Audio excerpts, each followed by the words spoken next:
কিরে কি করছিস জিনিয়া? এই তো গৌরবের সাথে কথা বলছি।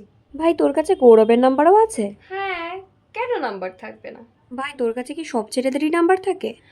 আরে ভাই, আমি যেখানেই যাই সেখানেই সব ছেলে আমার নাম্বার চাই। আমি নাম্বারটি কাউকে না করতে পারি না। কি জিনিয়া পড়াটা করে এসছো তো আজকে?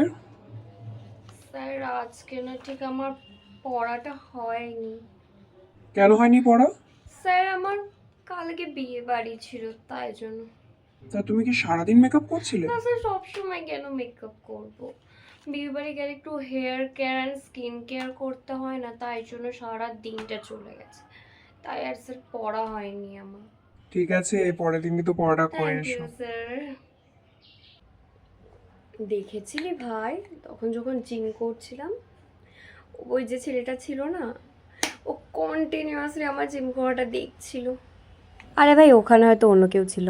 না, ওখানে আমি শুধু ছিলাম। ও কি আয়নার দিকে তাকিয়ে জিম করছিল? হ্যাঁ, আয়নার দিকে তাকানো মানে ওখানে আমি ছিলাম, মানে নিশ্চয়ই আমার দিকেই তাকাচ্ছিল। না ভাই তোর দিকে তাকাচ্ছিল না, আয়নার দিকে নিজেকে দেখে জিম করছিল ভাই, ওটা জিমে হয়। ও আমার দিকেই দেখছিল। আরে না ভাই তুই জানিস না। ভাই, তুই আমাকে দেখে চিলাস করে সেটা বললেই হয়।